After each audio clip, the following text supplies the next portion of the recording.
출근길 묵상 365 2021년 2월 28일 그는 나보다 옳도다.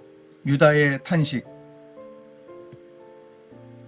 창세기 37장 끝부분을 보면 요셉이 형들에게 팔려 애굽으로 갔습니다.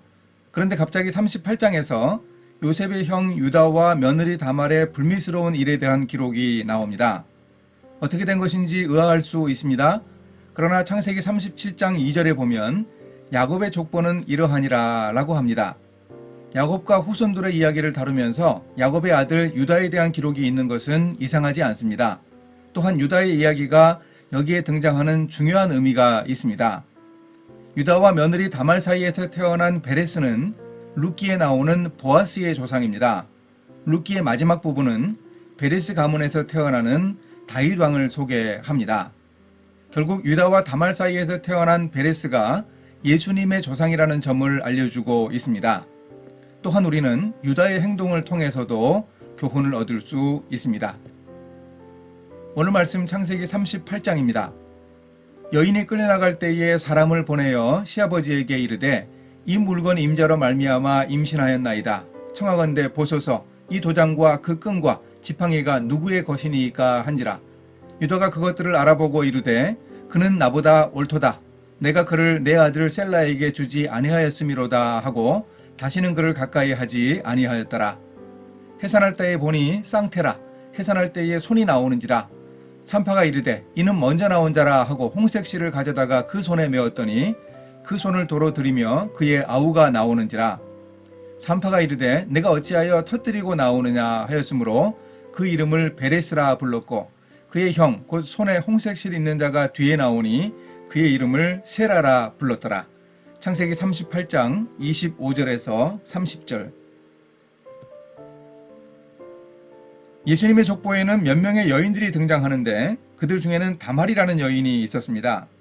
야곱의 아들 유다의 며느리였습니다.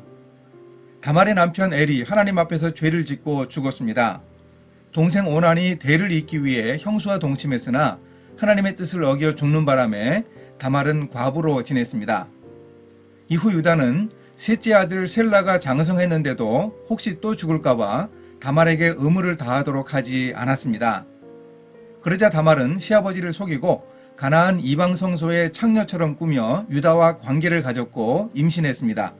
다말이 왜 이렇게 후손을 얻기 위해 집착했을까요? 유다는 두 아들의 죽음 때문인지 하나님이 아브라함에게 주신 대로 후손을 통해 큰 민족을 이루시려는 언약의 성취를 막는 행동을 저지른 것입니다. 반면 다말은 후손을 얻어 가문을 이어가려고 노력했습니다. 결국 땅의 모든 족속이 너로 말미암아 복을 얻을 것이라는 아브라함 언약의 성취에 다말이 이바지했습니다. 다말이 임신했다는 말을 들었을 때 유다는 자신의 잘못은 전혀 짐작도 못했습니다.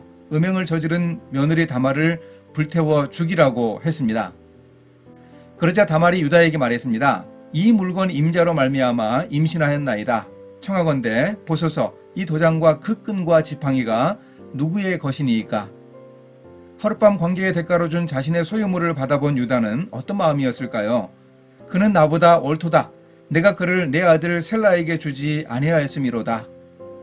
결국 다말을 불태워 죽여야 한다면 유다 자신도 마땅히 죽어야 했습니다. 유다는 자신의 이 뼈아픈 잘못을 인정하고 다시는 다말을 가까이 하지 않았습니다. 하나님은 이런 부적절한 관계를 통해 태어난 자식도 예수님의 계보 속에 포함시키셨습니다. 한 사람의 치명적 잘못을 통해서도 하나님이 일하심을 확인합니다. 또한 유다의 잘못을 타산지석으로 삼아야 합니다. 남의 잘못을 탓하는데 결국 나 자신도 잘못한 것이 있음을 우리도 깨달아야 합니다. 어떤 일에 대해 남을 비난하고 손가락질을 해보십시오. 검지손가락은 분명하게 상대방을 향하고 있습니다. 그런데 검지 아래의 세 손가락은 누구를 향하고 있습니까? 이렇게 실천하겠습니다. 유다는 요셉을 노예로 팔자고 제안해서 돈을 받았고 음행한 며느리를 불태워 죽이라고 명령할 정도로 비정했습니다.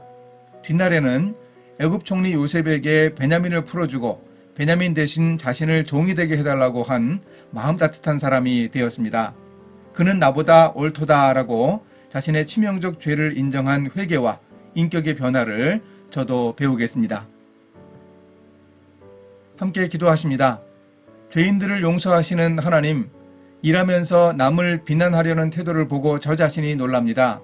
남의 잘못을 비난하기 이전에 먼저 저의 모습을 보고 회개합니다. 회개하는 자에게 임하는 은혜를 기억하며 진심으로 돌이키고 변화된 삶을 살아가게 인도해 주소서. 예수님의 이름으로 기도합니다. 아멘.